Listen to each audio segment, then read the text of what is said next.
November the 30th, 2022. I call the Finance Committee meeting to order. This meeting is being recorded by Access Oxford, and one of our members, Karina Casey, is on the phone. She is remotely calling in.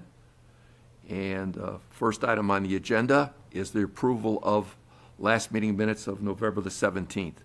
If everybody's had an opportunity to look at those minutes, if there are no changes or comments or additions or deletions, I would entertain a motion to approve.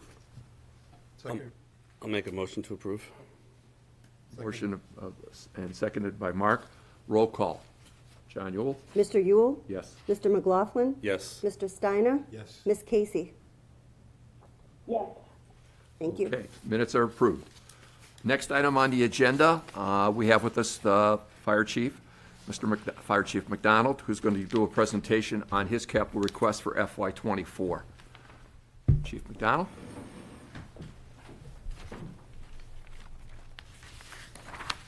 Thank you, Mr. Chairman, members of the Finance Committee. Good evening.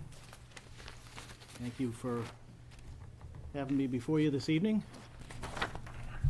So I have my usual standard presentation.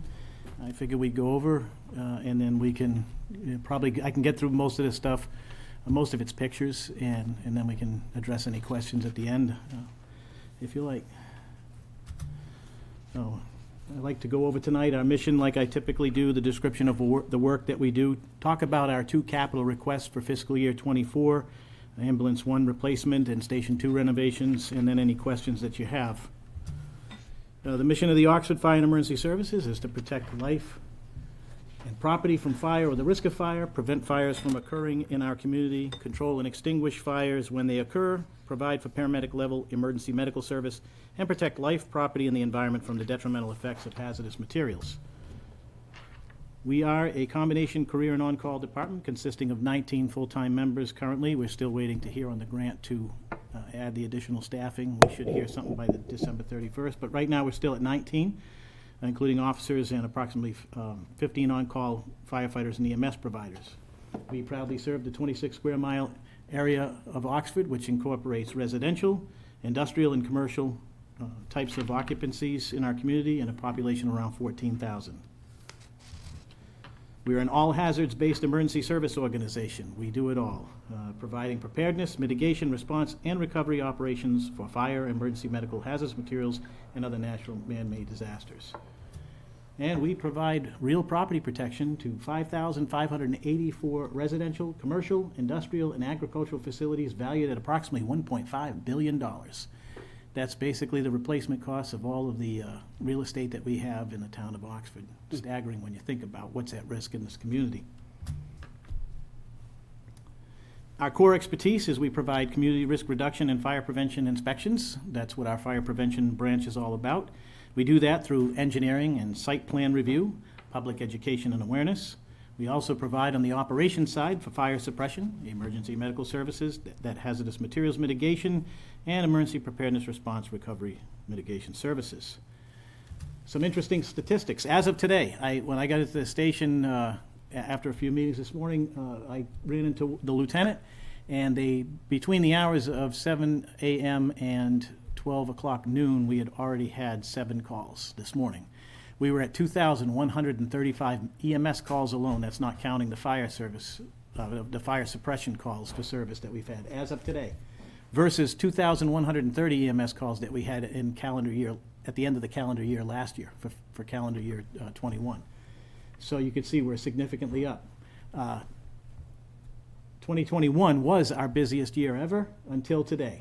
So as of now, 2022 is now the busiest year experienced by the department, breaking last year's record. We have 31 days remaining to this year with an average of 7 calls per shift. So based on that, we anticipate hitting 2,350 EMS calls alone by the time December 31st rolls around. If you want to see a breakdown, this was put together by Lieutenant Lambert, one of my officers.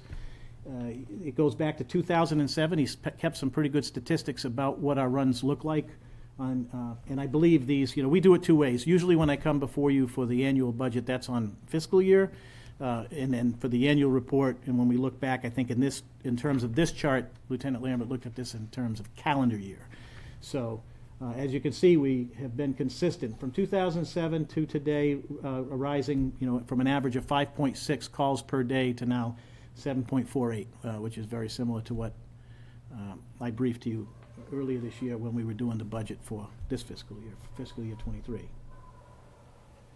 So basically an average of 41 EMS calls a week. So our first capital request before you is to replace a 2014 Chevrolet 2400 Duramax diesel-powered ambulance, Ambulance 1. It's 10 years old, so it's reached the end of its service life. It has 142,099 miles on it as of today. The corrosion has started to develop on the ambulance undercarriage and patient compartment. That becomes an issue with us with our annual ambulance inspection because they have to look at it for safety purposes every year. We get re-inspected and licensed to operate every year. So our requested amount, initially when we had the forecast years out previous, it was $300,000, but as you can appreciate with everything that's going on with the economy, we just got approval last year for this current fiscal year capital request to replace Ambulance 2. We had $300,000 for that, and we managed to squeak in just under, I think it was $4,000 left. We managed to shave some things off to get what we needed on that ambulance, but really, to get it equipped like we wanted to would have been $350,000, but we were able to keep it at $300,000. But now with this one, in order to keep it consistent with the needs of the community, we're asking for $375,000 for it. Now, some things to consider in this request is that in fiscal year 2021, we spent $4,793 in maintenance costs on Ambulance 1 alone, and that is above and beyond the regular routine maintenance costs. Those are big-ticket items and failures on the part of the apparatus. In fiscal year 2022, we spent $6,992. I don't have this year's statistics just yet for how much we spent on it. It has been out of service occasionally since the start of the fiscal year on July 1st. So that's a total in 2 years of $11,715 in maintenance costs above and beyond the regular routine maintenance on this vehicle. We've also had several times when only one of our ambulances out of the 3 that we have, because of the downtime of Ambulance 2 and Ambulance 1, where we only had 1 ambulance in service. So that affects our ability to deliver the valued service to our customer base, which are our citizens, and it also reduces our ability to generate revenue because that is a service that does generate revenue in terms of insurance reimbursements. So when Ambulance 1 and 2 have been out of service, we've been down to that 1. For the replacement vehicle, it'll be equipped with an all-wheel drive. We will get the power stretcher and loading system to reduce occupational injuries associated with lifting patients, and will be purchased from the state-approved bid list. So, that's the best way to get, because there's already companies out there that have these pre-priced options with all of the warranties that we need, and we don't have to go out for an RFP. The benefits and impacts, 3 ambulances set up identically with the latest equipment improves efficiency and care delivery because now we'll have all 3 ambulances with the same types of equipment and set up with equipment in the same areas.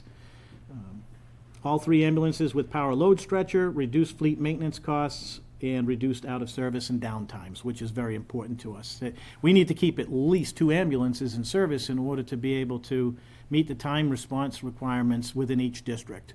So our ambulance district is the same as our fire district. The borderline is Dana Road and Rocky Road there, in the area of the Methodist Church. Anything north of that up to the Leicester border and Charlton and Auburn borders is Station 2, and anything south of that is Station 1.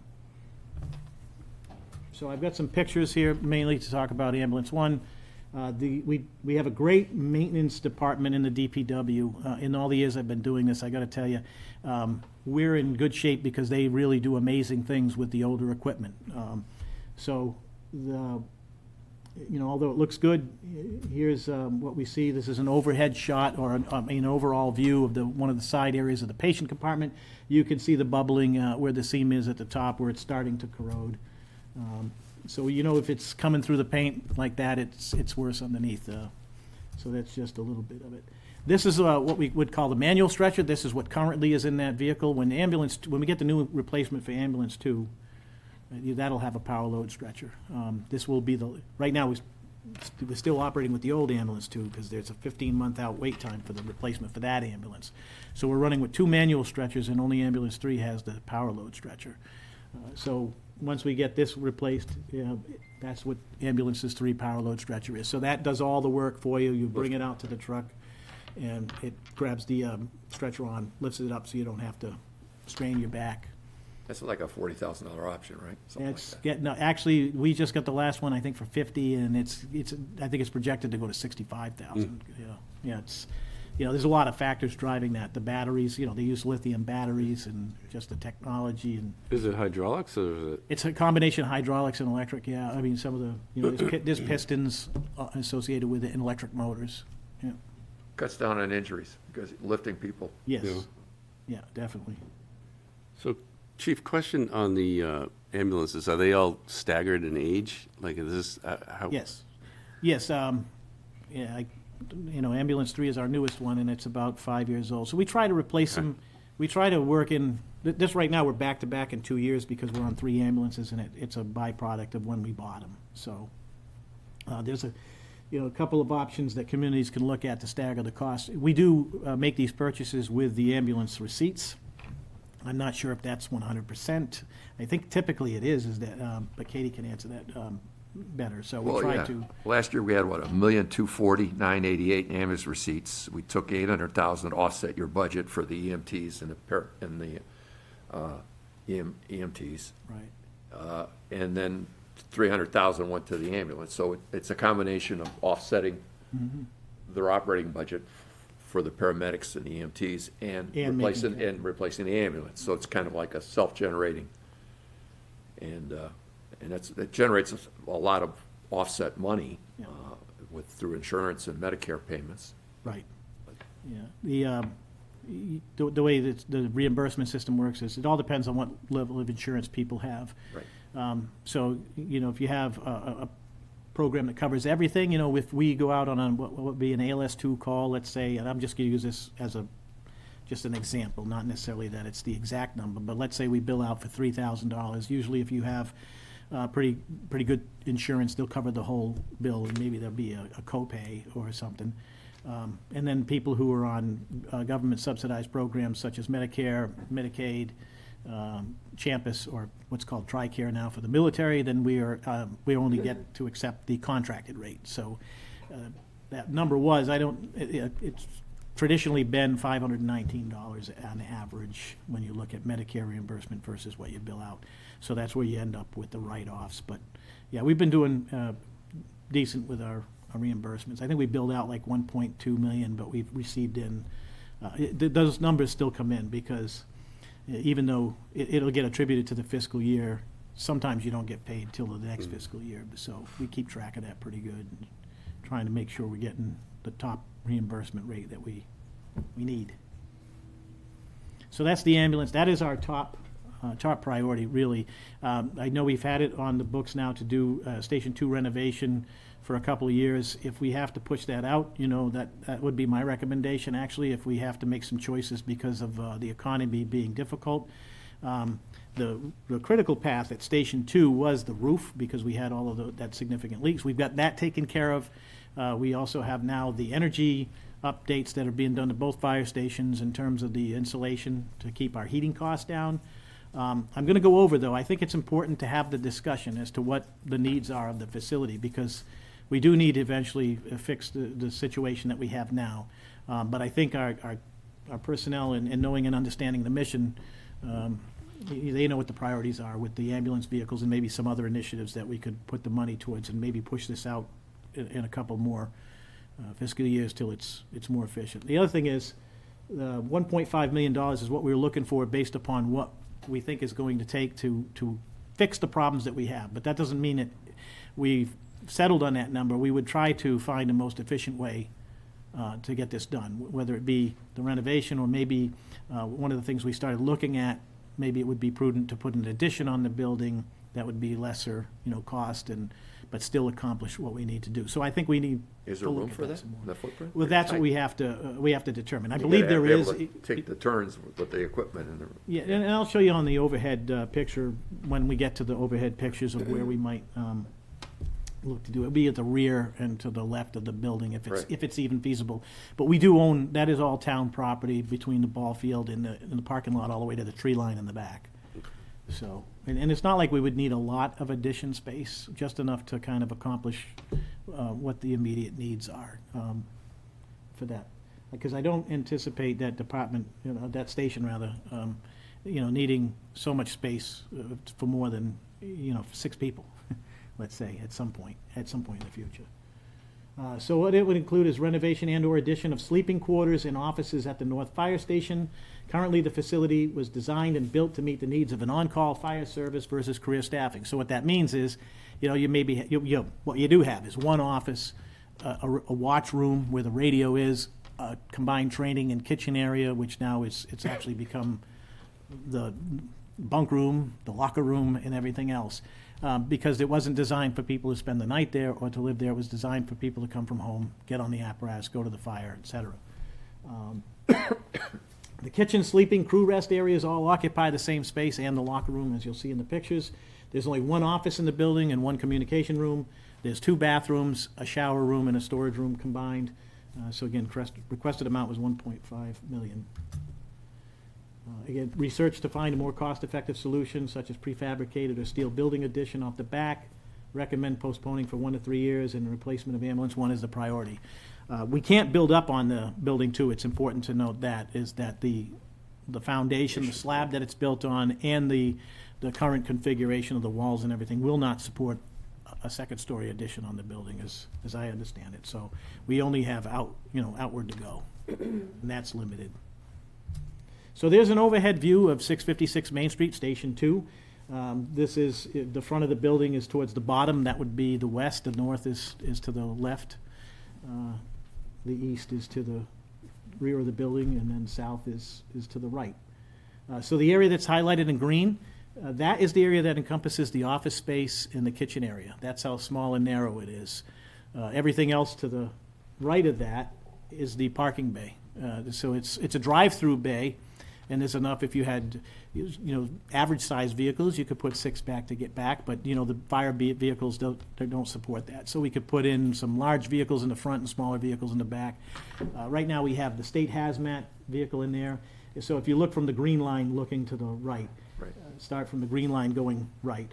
That's ambulance. The ambulance is in the front. The state hazmat vehicle is behind that, and there's only probably about 3 or 4 feet between the back ends of both vehicles to walk through. And then in the next bay in the front is ladder 2.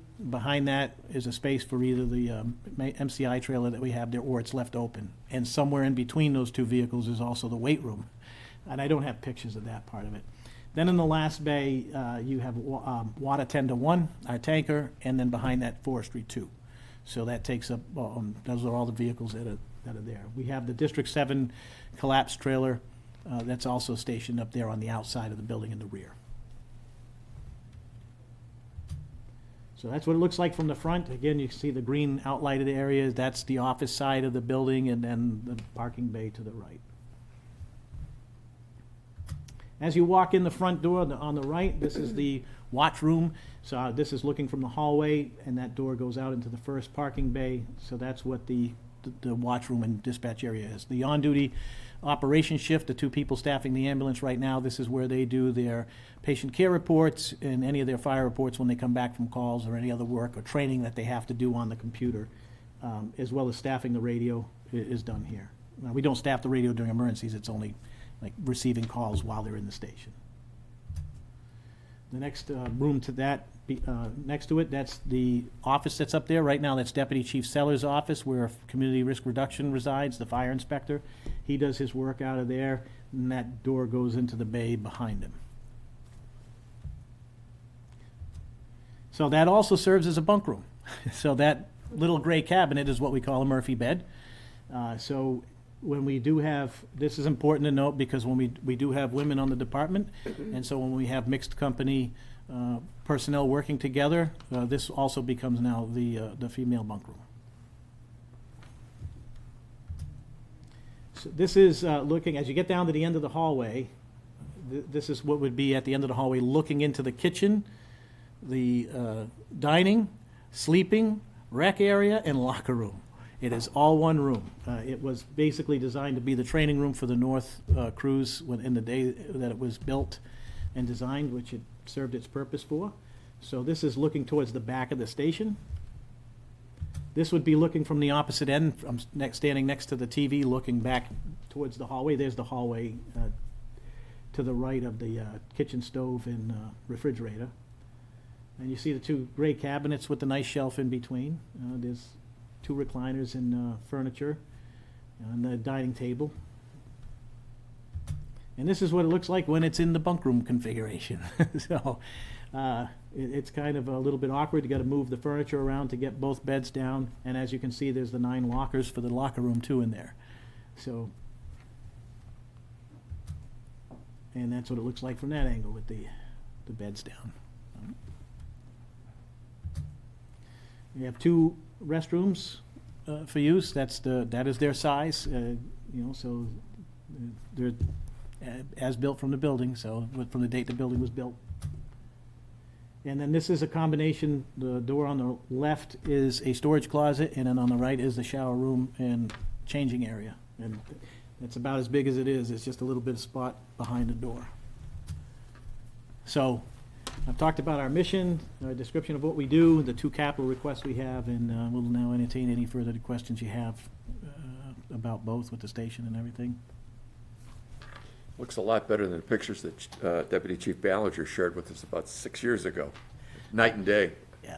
Again, thanks to I our would DP. not walk into that building and let alone want to sleep there. Yeah, the DP, between the DPW Facilities job. Department too, all of that kitchen work that you saw, all those new cabinets, when, as Mr. Chairman was talking about, so when I first became chief here, we still had the original kitchen, original appliances, and The bathrooms were horrible. what happened was. The condition was they- terrible. They had the sewage pipe back up, and it had flooded and permeated all the way through the tile and everything. So the facilities did the rebuilding of the kitchen cabinets and everything. They hired a contractor to come in and take up all the floor tiles, clean and scrub the underflooring, and put down new tile.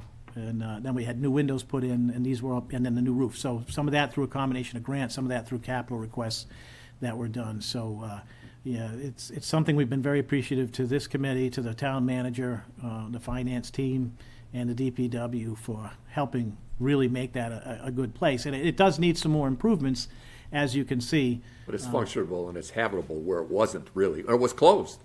Well, Back in the they were day, using we it for was- storage mainly.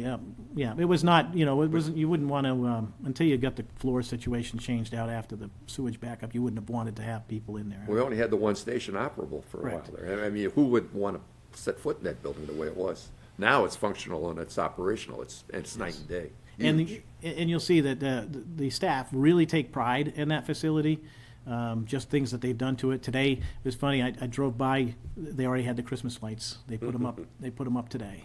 They really take pride in that and in terms of keeping it clean and whatnot, so they have a little rivalry, I guess, going back, The Station 2 has the T-shirts made up that said, if you can read this, the back of the shirt says, if you can read this, you must be from headquarters. So, it's all good, friendly rivalry. They take a great deal of pride in what they do, so. Oh, it looks night and day. It looks great. And you should be proud of what they've done with it over first of all, to get it open, and then to get it habitable and functional. Now, so you have some idea of roughly, you're saying $1.5 million to do something out the back would probably be, and you still have in that footprint room to do what you Yeah, need to do. let me see if I can figure out how to go backwards. Because I know it's a tight space from a land standpoint. You can't go up, which would be nice. That would solve a lot of problems, but that's not feasible, so. So in the upper left-hand corner of the building on this, as you're looking at this picture. Yep. At the rear, that would be Yep, the rear. of it. upper left, right. Off the left. I think if, what, part of what I'm thinking and discussions with the staff, what we've kind of come up with is possibly building off, again, we haven't checked with any engineering or anything, this is just us having some general discussion, and seeing how feasible it would be to maybe put an addition off at the back there, either connection through a walkway, a covered walkway, you wouldn't want the crews to have to go outside, so find a way to tie the 2 buildings together, if you will, and just build, in the footprint enough to put in some effective offices, something that, the public can also have access to in terms of ADA, because public buildings require that, and have individual bunk rooms, for people's privacy and whatnot. And, some effective office space and a weight room, a workout room, because right now it's all out in the bays. So it'd be, and you're thinking something like a steel structure, or prefab, one of these steel structures, something that would be, Right, like a Morton building or Morton, US, okay. Something made by US Steel, a good example of how that kind of works and a good combination would be, now this was a complete brand-new build, but in Ware, they got some grant money, they built a station for $4 million, and they put all of the aesthetics, if you will, into the living quarters of the building, and then they used a steel building for the truck parking.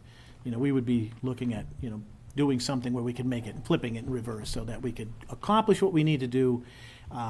Something that would last us 25 years, that's something that I think is doable if we engineer it right and do the right shopping. So I'm anticipating up to $1.5 million to do that. If we could come in cheaper, obviously, we'd want to do that. okay. Any questions? Karina, are you hearing any questions? You there? Hey, John, thanks. The only question I had, and thanks for the presentation, was I know you had mentioned at the top that there was still some additional staffing. You were looking for some, I think you had said there was some funding or there was some finalization for that that you were looking towards. Does this planning incorporate space for that additional staffing as well, or is that something in the future you're not necessarily considering? Maybe I misheard you. Yeah, well, the staffing, that's a good question. The staffing issue actually is something we've addressed already for this fiscal year. It's just that we're waiting to hear. Physically accommodate them, there's enough sleeping area. There isn't, well, there's 3 beds up there if we wanted to put 3 people up there, but what we envision doing with the additional staff member is putting that person down at Station 1, because the company officer, the shift officer, works out of headquarters. So that would free up the company officer to be able to take care of their administrative duties while the other 2 staff members, will have a crew of 5.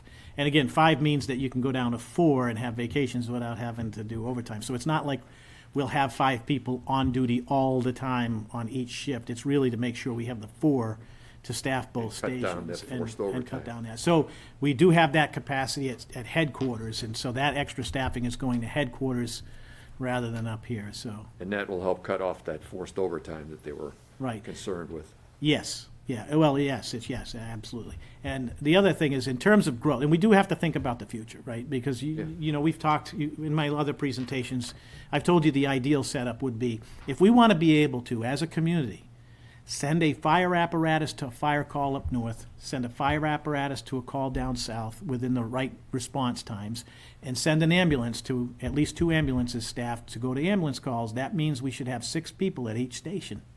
We're far from that. And that should be the goal that the community works towards in its strategic planning. So we would need to have that. Right now, in this Well, that would have- configuration, we wouldn't have the ability to support that. But if we were to entertain at some point adding on a facility, we'd want to add on with that thought process in mind that could accommodate that future need. or Yes, sir. goal. Yeah, yes, sir, absolutely. Any other questions, Karina? No, that was very helpful. Nothing else from me. John? No, I'm good, Chief. Mark? Pretty straightforward. Looks pretty good. I mean, thank God, it's strange that with smoke detectors, the new BOCO regulations, and a lot of the newer commercial buildings of size, 7,000 feet, 7,000 square feet. 7,500, yeah. That we're starting to migrate and reduce the frequency or the severity of fires. But as the United States ages, and we're no different, it seems like emergency calls are taking over, we're doing more. So the ambulance receipt fund obviously helps your operating budget and replace the equipment, so that's pretty straightforward. And then response times, and the fact that we have the North Station open, I was a strong supporter of getting that thing back in line, but when Deputy Chief Ballinger, and I still have the photographs of what it looked like, it made your skin crawl. That's how bad it was terrible. And to see it today, picture's worth 1,000 words. Yeah. it's gone night to day. I mean, that's something to be proud of. But finally, we, in our community, which we have a bad reputation of not maintaining our facilities, this is a diamond in the rough. We actually have we've gone well above what we needed to do to get it back to where it should be, so. Thank you, Mr. Chairman. And I would be remiss, because I think I didn't mention that, is that the interior painting was all done by the crews themselves. You know, they put a couple coats of paint on the interior. It shows. Really, yeah. They really had shown pride of ownership, so. very, And very proud. that's great. It's heartwarming to see that. All right. Well, thank you for your presentation, and we'll, at some point, when we put all these requests, put all these numbers together, we'll see what we're gonna be able to do. Obviously, we're looking at borrowing some monies. These are all big-ticket items. These aren't operational items. Right. Yeah, in terms of the station, I think one of the things we looked at is debt retirement to see what was coming due, that we could, you know, be able to absorb some of that. But I know that's your function, but Well, there's a police station, and there's the middle school roof, but they're a few years out, 4 to 6 years out, some of them. And then what we have as far as borrowing right now, I think, I asked the question this afternoon, and it looks like about $7 million at the end of FY '23 we're gonna have between short-term and long-term outstanding, a little over $7 million in debt that we still have to service, which for a community our size is not a lot, strangely enough. I mean, when you look at communities like Webster that just looking at entertaining a $100 million high school, of which they're gonna be on the hook for half of that, which is $50 million and change, and we're looking at 7 on the books, 5 and 2 in short term. We're a far cry from that. So fiscally, we're in good shape. I wish the economy was such that we, you know, with rates and everything, that we were in, could go back to through 2 or 3 years when rates are 2% or less. That would be great. But yeah, we're going to have to look at this. There's a lot of requests, big money. But this is good. This is great.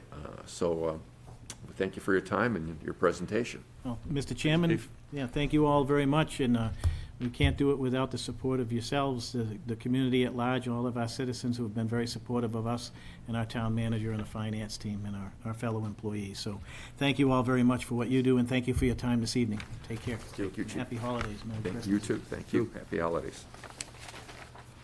All right, next on the agenda, Ms. Lambert, Shelley Lambert, our Community Center Director. How are we? Thank you, Mr. Chairman and Finance Committee members, for having me here this evening. We're going from emergency management to recreation and fun. Although, what I'm presenting tonight is the request for design and engineering costs for any future renovation or additions to the Oxford Community Center. This is certainly not my area of expertise. Have no construction background, so this is kind of like an accountant trying to explain oral surgery. And I'm neither of those things.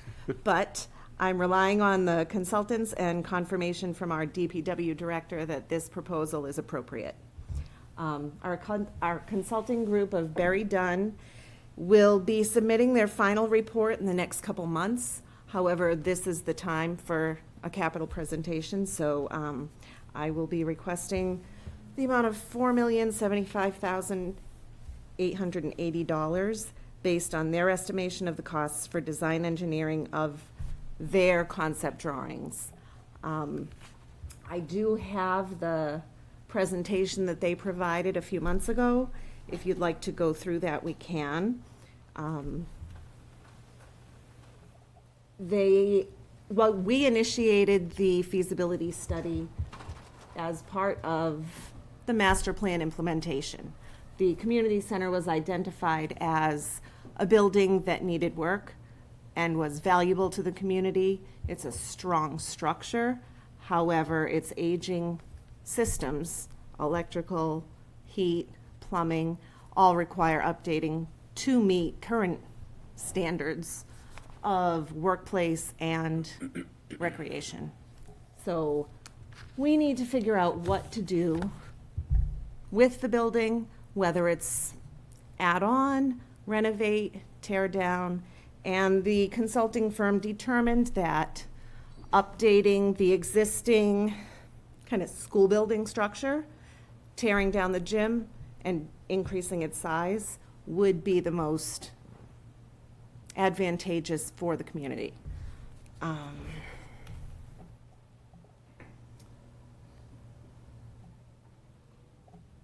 We can continue through that.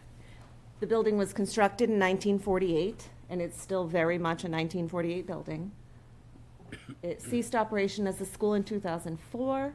The first event as a community center was December of 2004, so just about, 18 years ago?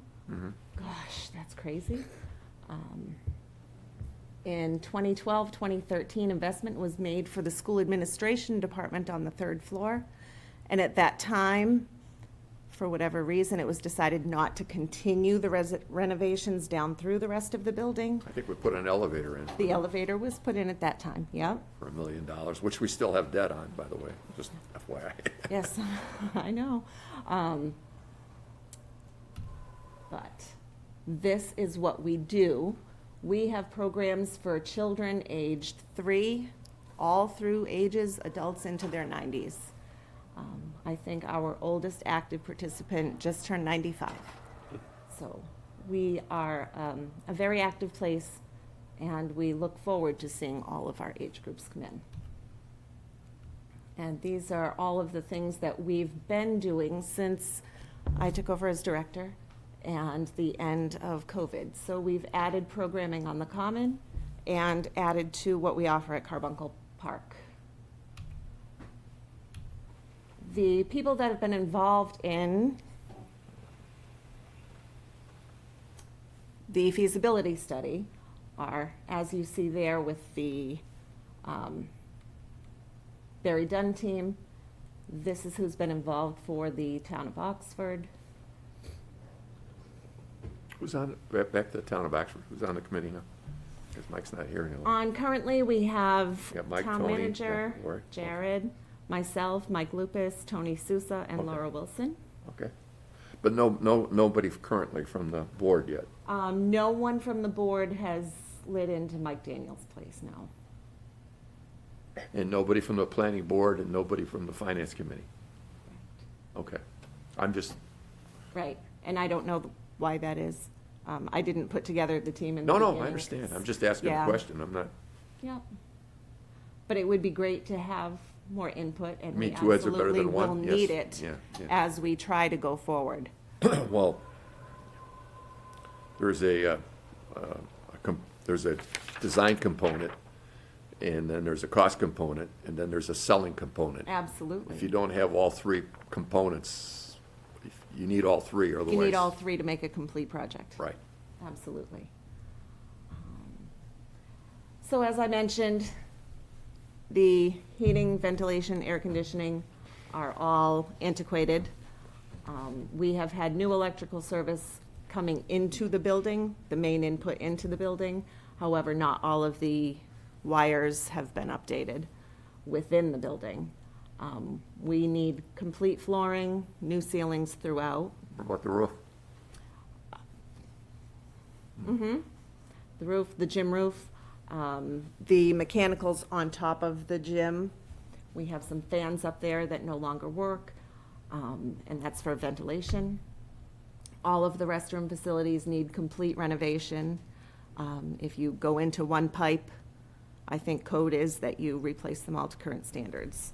So it's a gut, It's I mean, as far as the, Absolutely. The bones of gut the and building are its strongest, but it needs, the coronary bypass. interior gut and an addition, basically. Absolutely. In the simplest terms, Yep. okay. Yep. And another thing that it's been identified since we've been acting as a community center is when you walk in the building, there is no reception. We have a sign telling people, go upstairs, go downstairs, And then there's the elevator to the left. and then the elevator to And the the left. stairs to the right. Right. Pretty much it. So there's no human face to greet anyone at the door. We also are short on, not short number-wise, we are short convenience-wise on handicap parking spots, and that's something that our DPW director and I have been discussing for months now, is how to put handicap parking closer to the actual entrance. because we have our 2 spots near a door that is accessible by stairs. So that's not really very accessible. We have 1 spot in front that is accessible by the ramp. So Jared and I are working to remedy that, because at any given time, we could have 5 or 6 people with handicap placards coming in to use the building. And in addition, the old school kitchen is completely unusable. And it would be extremely beneficial for our programs and for the Oxford Food Pantry to have a working commercial kitchen. We would like to present cooking classes. We have a chef who is currently working with us as an activity coordinator. And the food pantry, it would benefit them to be able to give people demonstration on how they can use the food that is currently available to them from the stock shelves. In addition, we have unusable space, several thousand square feet of unusable space. The room with the Christmas tree, you can see there's a plastic bin that was to catch water from the leak above it, and then the floor underneath it is completely rotted. See the paint peeling out the ceiling, yeah. That's actually rotted wood Oh, is it? falling down, yeah. So that's completely unusable. The space to the left is the old locker room, also completely unusable. And then here is the 3rd floor. 3rd floor looks nice. It's beautiful. They have a nice unisex lavatory, they have a break room. There are no break rooms for community center staff. We now have the cable access director in our building, and she has a tiny little fridge in her office. We have a tiny little fridge in our office, but there's no table we can sit at to eat lunch, so we'll eat at our And that's desks. where the studio is for cable access, right? Yes.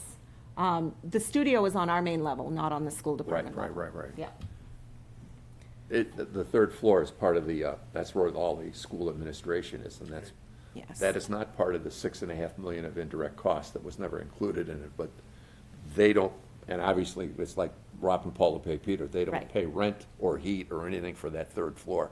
Correct. That's just an indirect cost that we support for the school system. Right. When we talk about what we pay for in the classroom, this is above and beyond that, and that has nothing to do with them, that's our state formula that's flawed as far as funding schools, that they don't recognize that, those contributions from any town, not just our town. Right. So, this just explains how the feasibility study has gone through until this point. We provided the original site plans and building plans. They've met with current staff to discuss programming that we currently offer and programming that we would like to offer. Their initial request was for us to tell them everything we would want. So that's what we did.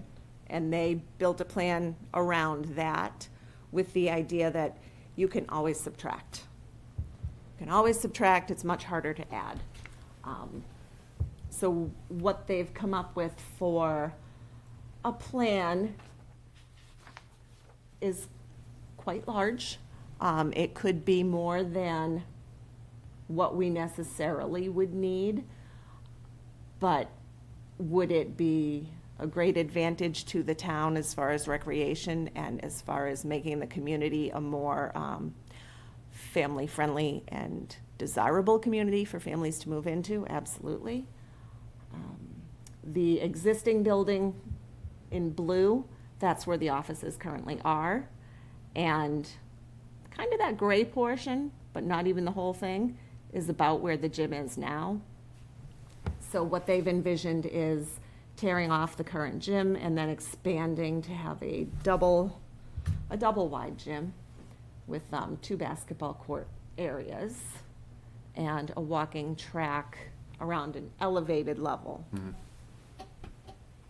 And currently, just this week, in fact, we've turned away 2 evening rentals just because we don't have the time. We don't have the space available in the gym time available to rent. So through the winter, if we were to have a double gym, this is one of the benefits of increasing. If we were to have a double gym, we could conduct our programs on one and completely rent the other. We could have that gymnasium rented out every evening of the week.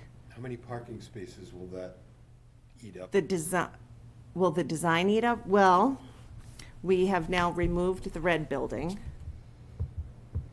So he has added, or they have added parking, in fact, To the, down to, between the building and the basketball courts. And they've Down. added that handicap parking in front, so kind of on top.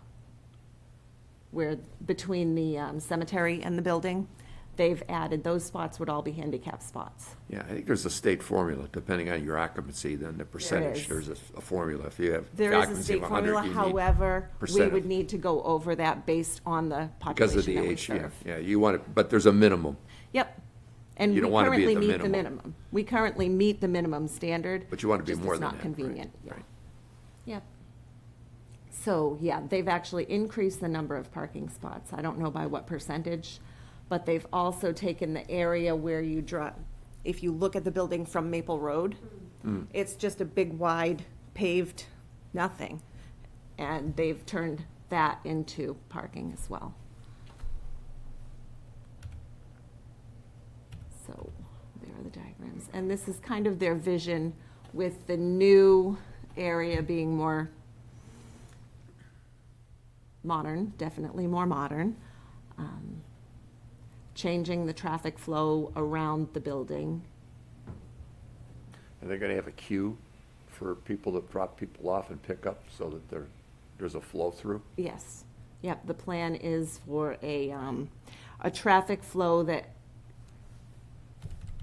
is, People that are picking up makes children and sense dropping coming people off, in right. from Maple Road and going out, but it also is not so convenient that people will use it as the throughway that they use now. Oh, yeah. Yeah. People speed through that parking lot Right. all the time. I've They had do that in the to back here. pitch up and run a couple times. No, to but you need avoid- a drop-off and a queue, right? Oh, Yeah, absolutely. yeah. Yes, right at the front door, Yeah. where there would be an entryway with someone greeting people to say, you go here, you go there. And if there's credentials that have to be checked, they'll be checked. right, Correct. right. Yep. At the central registration, central desk. And increased meeting place, indoor gymnasium with the 2 basketball courts that also will be lined out for pickleball. So that's kind of the vision. Do they still have the senior center component as part of the building? Ideally, we're thinking that the senior center could move over and it could be the house for recreation and activity truly for all age groups. And this $4 million is gonna get us blueprints. This is not gonna give us a building. This is just gonna do It's not design. going to give a building. It's gonna give us Absolutely. design and some Design biddings and and some engineering. contracts. That's all it is. Yes, yep, and They have no idea what the building, and what they're conceiving the building to be now would they be. are conceiving, I imagine 4 times this number, about 16 million. I would say more than that. 20, 5 times? I would say if it were to be everything that they have put into this design, Go ahead. including all the glass, including, the 10-foot wide entryways and things like that, closer to 40 million would 40 probably be million. my guess.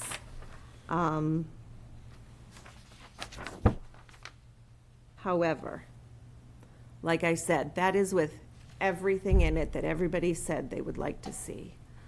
There are things in there that are not necessary. There are things in the plan, the climbing wall at the back. That's a huge cost, not only in design, material, and space, but then in equipment, insurance, staff management. So things like that, that the costs never go away. Do you know what I mean? We would always have to pay increased insurance for that. We would always have to have trained staff on site. Like putting a pool in. Right. Your liability goes exactly. up tremendously. The liability and the And you have to trained have a sinking staffing and the fund. maintenance and everything else. And you have to have a sinking fund, Mm-hmm. because the pools have to be replastered every so many years. Right. And storage for chemicals can't be on Chemicals, and site, then, all of then these you have things. All of the chemicals. reasons people don't want a pool in their own yard. I have one, so I can speak from experience. I know what it costs. I as well. I but charge yeah. myself every time I swam in my own pool, it'd be $30 a swim. Right. That's not even a day, it's a swim, right? Just a swim, right. Right. So there are things that can be, What other big Deducted. things are you thinking? well, there's a lot of, I don't want to call it empty space because it could be very nice space. However, I don't know for sure that our community would use it. I mean, like a gathering space. Like the random gathering spaces in Random, the yeah. entryway. Right, I don't know that people would just come in and sit and read a book in the window. like they do at Starbucks. Right. Exactly. Right. We're not going to put in a cafe. You know what I mean? You're gonna have a kitchen, but you're not gonna We'll have a you're not gonna kitchen, but entertain not cafe. not Not a juice bar. a Starbucks cafe. And you're not gonna be, a lot of these, was it Orange, whatever, Orange Theory, yeah. yes. They have the juice bars and all that stuff, and Right. you're not gonna have that. Most likely not. No. I mean, they're coming in, going to a class and leaving. They come in, they go to a class, they leave. Many people would like to have the locker rooms and the shower rooms and things like that. So those things are important. But, and we would like space for teens to come in and gather, sit, do your homework, charge your phones, get some tutoring. That would be fantastic. Well, it's funny you mentioned that. I was talking to some of the members of the school board and the superintendent. And I know, and that's another person that should be on this committee, along with the master plan. I'm not here to dictate who should or who shouldn't, but just as for input purposes. Would over 40% of our students that they currently attend Oxford Public Schools come from economically challenged families. So therefore, their parents are either have 2 or 3 jobs, so they're struggling to put food on the table. Affordable daycare and affordable after-school programs where the siblings, and that goes back to that cue I was just alluding to before, where a parent could swing in and drop off the child, the infant child, that with whatever the qualification were, diaper, potty trained, whatever that you had a certain age limit, drop them off for the day, for daycare, affordable, and then in the afternoon, the bus would drop off the older siblings for the after-school programs that you just alluded to. And the parents would come around, say, 5:30, 6 o'clock, and pick up both children and take them home. And I know he was interested in that because he was looking for something that was more of a Head Start program, and he was willing to contribute ideas and resources to augment that component, if that was to be part of this component. Oh. That would be a good selling point for the cost of whatever this turns out to be, because that adds another dynamic to the community that is struggling. Right. And obviously, when I say struggling, to pay their taxes, but if that was part of their tax bill and they had an affordable, and they see where they were getting a benefit where their children are, not that they don't Yeah, want I them to play understand. pickleball or basketball or whatever, but the meat and potato part of it, so to speak, where they're struggling for affordability and daycare. Right. That would be, and with the kitchen and with all these, and now the other component of that is with senior center. Retired teachers, retired people that don't have to go out, exit the building, could decide to spend a couple of hours or donate a couple of hours of their time within the building, when they're done with their senior activities, to augment your staff as far as that daycare component, if there was a need for staffing. Right, as long as And never have to go out in licensing were to allow. inclement weather and leave. They're within the building, so they just walk down the hall for 2 or 3 hours, donate some of their time.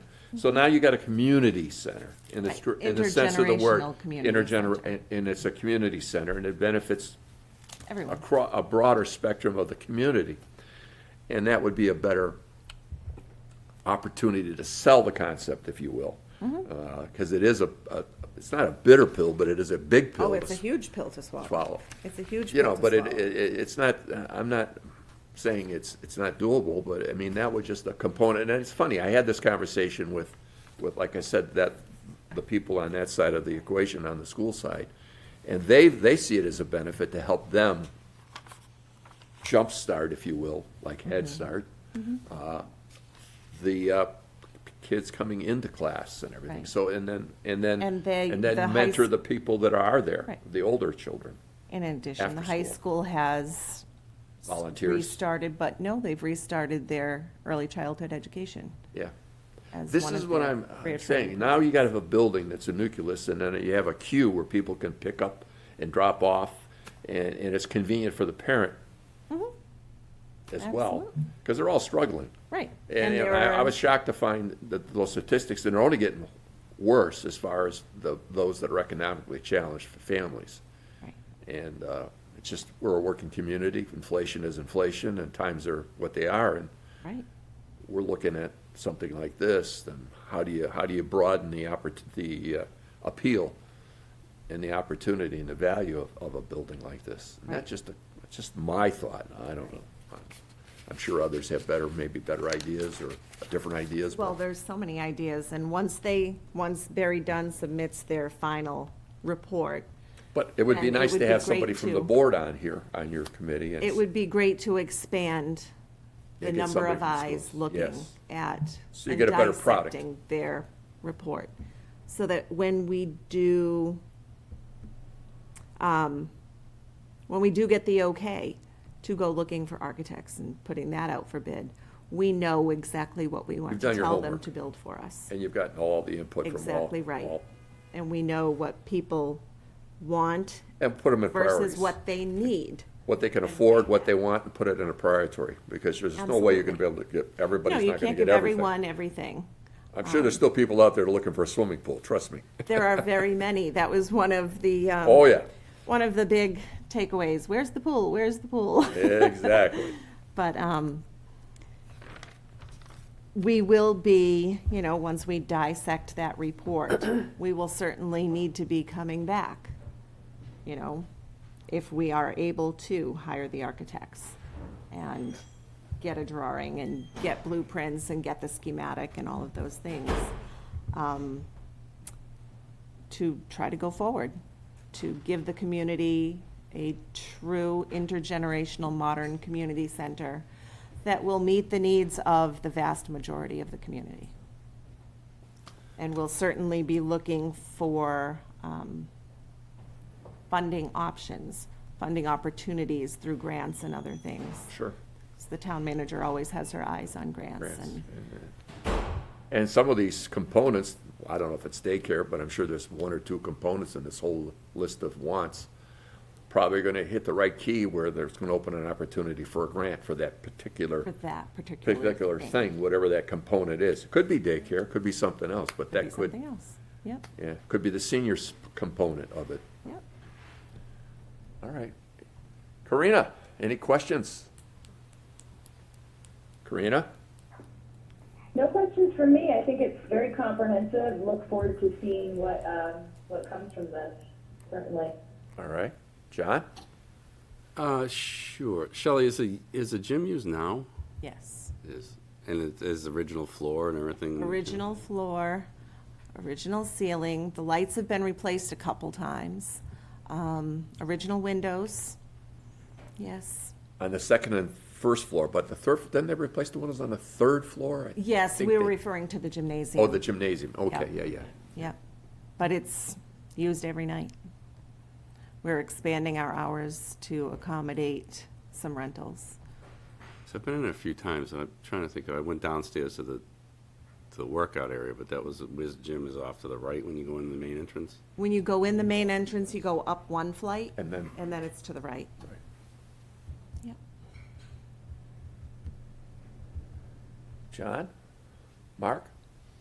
No, I spend time there, so I know it's, Needs work, right? it needs work. Yeah, well, that's where the Needs police some And then love. you have three people sharing an office that's the size of a restroom. That's bad. Well, it was an old school We building. make it work. Back in the day, that was my mother's office. She used to be the principal's. It was the It principal's was the office. principal's office. Spent some time there, huh? No. I do have so many people come in and say, this was the principal's office. I always tried to stay out of here.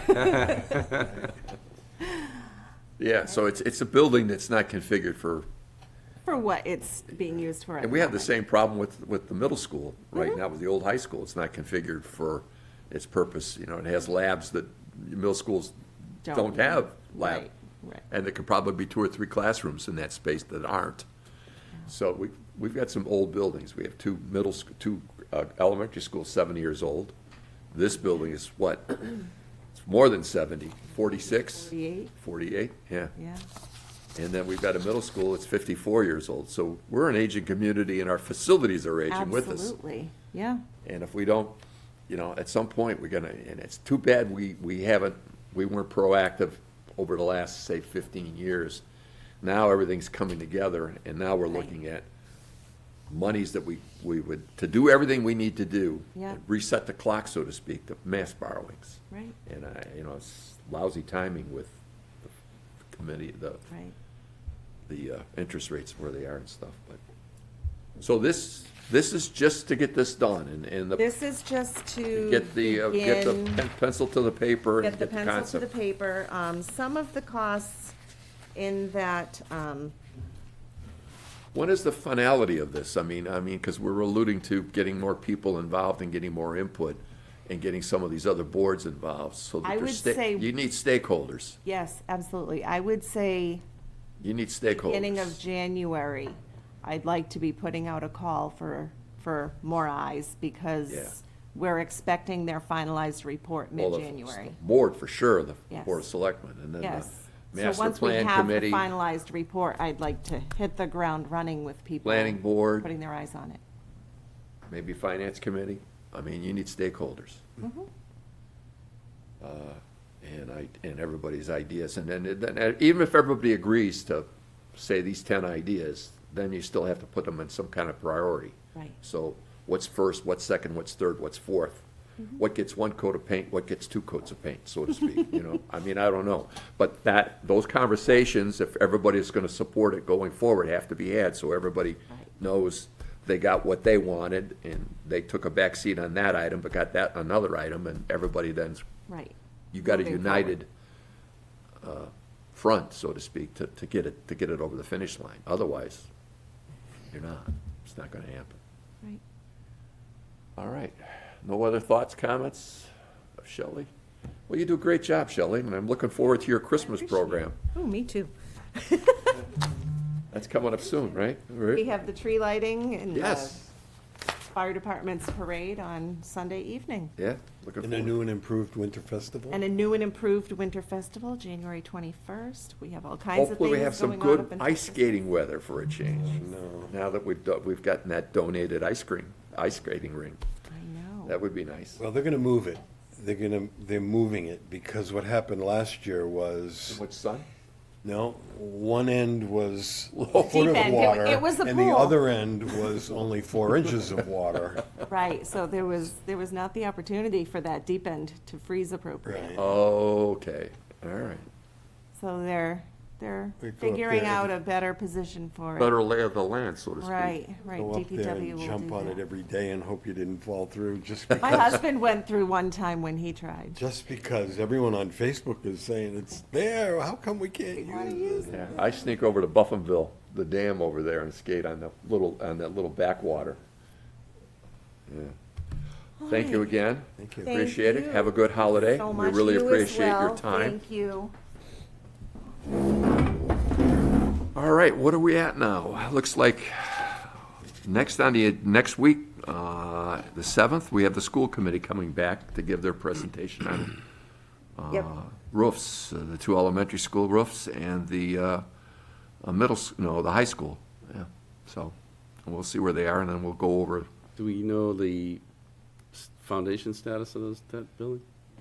I know they were talking, it's for next year, FY '25. We already had given them 90, which they found out was not enough. Now it's at $562,000, and it could be climbing. There's some kind of we could get some money, though, to offset some of this cost. There's something that starts with some kind of a concrete or something like a salt or something that ate the rebar or something. There's a flaw or something. There's a lawsuit going out. There's some lawsuits on some of this material that was used. I think it's about the pyrite. Yes, it pyrite? So, yeah, it's. Pyrite, that's it's it. a mineral that I guess runs under some of these quarries. There's one in Connecticut, and they suspect one in Massachusetts. They haven't mentioned what quarry it is. Because you have homes in Charlton and. Yeah, I've heard of homes. Area that yeah. have had to pay hundreds of thousands of dollars to put new foundations in. Because what happens is when it gets into the cement, and when it hits water and oxygen, it will just crumble the cement around it, and there's no fixing it. You have to replace it. Replace. So Connecticut built a fund through their insurance, their homeowners insurance. I think it was like a $12 assessment on every policy, and they built a fund to help those homeowners in Connecticut pay for the known issue. So Massachusetts has something in the, I think something in the legislature right now. I'm not sure they have a funding portion of it yet, though. I don't think they have that figured out, so. There's a possibility we could get some And money. that's if this is even, Pyrite. right, that's not even, They're- we're not even, it hasn't been determined Determined. what's in the school.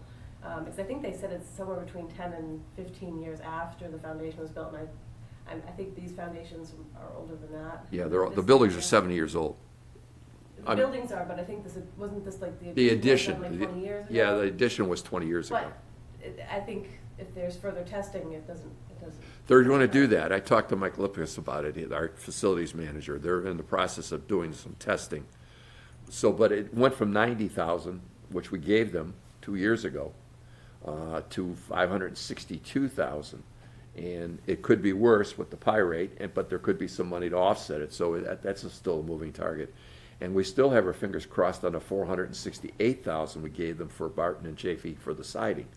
They have yet to take the siding off to really get into doing the work and making sure that that's all it is siding issues. There's no internal wall damage or structural damage beyond that 468,000. And we'll be looking like we did with the 90, turn it into 562. Again, we're looking at two buildings that, on a whole, without the additions, are 70 years old. And do we want to keep, and are they educationally configured for today's type of education? Back in the 50, 54, and 55 when they were built. And probably not. So I don't know. There's another conversation to have. So when we talk about borrowing monies, we've got a DPW garage, which we know is unsafe, and we've publicly announced that it's unsafe to work in it. We've got two old school buildings, and then we've got a middle school building that's 54 years old, and now we have a recreational center that's older than, it's almost 80 years old. So where do we, again, like I said a while ago, it would be great if we'd have gotten on this 15 years ago. Now everything's coming home to roost, all these facilities like us. So the people in the community are aging, and the buildings in the community are aging, and I don't know, and so we all struggle with our taxes, and, as we get older, and I don't have the magic bullet. That's why I'd like to get more stakeholders involved in some of these conversations besides ourselves, get the boards involved, and try to figure out what's the best way to go forward and put some things in priority and figure out what we can afford to do and how we do it. Because these are big ticket items. I know we're here to talk about capital requests, but they're not $200,000-$300,000 items. You're talking about a $4 million study that could turn into a $40 million building. And then schools, I don't know, with roofs coming on, we know there's $3 million, I think $3.5 million on request for next week. And then we have, like you just brought up, the siding and the foundations. I don't know, I feel like the walls are coming in on us here, literally. So I don't know the answer. And I don't think we're going to be able to figure it out tonight, but it's going to take a lot of other people besides ourselves here tonight to really figure it out and come up with the answers that we can move forward cost effectively in something that the community can tolerate and afford to move forward with, and how we put the priorities together. And so there's a lot of different input from a lot of different boards that need to take place and be coordinated to come up with these answers. But that being said, next week, school committee, December the 7th, and they're going to be talking about the roofs of the three buildings, the two elementary school and the middle, and the high school. And then hopefully they should have a number from the Mass School Board Authority. Are we, do you know, Justin? I have not heard anything yet. If we're on their list of approval or going to get our, going to Been invited into the program. program, so we're okay. So all we have to do, but we don't know what the amount's going to be. Exactly, we don't know what the dollar amount is. And it's a very calculated formula. I'm guessing it's going to be, and I don't want to, I shouldn't say, but I think it's going to be under $1 million. It's going to be like $800,000 against the what is it, $3.5 million they're looking for, $3.2 million I think they're looking for. But it's money. It's something. It's $800,000 that won't come out of the taxpayer from the taxpayer. So that's good. But we have to fix the roofs. If we don't fix the roofs, the building deteriorates, and we look at the pictures we've looked at this evening. All right. That being said, do I hear a motion to adjourn if there's no other thoughts, comments? Karina, John, Mark? Motion to adjourn? So moved. Second? Second? Roll call? Mr. Yule? Yes? Mr. McLaughlin? Yes. Mr. Steiner? Yes. Mrs. Casey? Yes. All right. Meeting adjourned. Steve?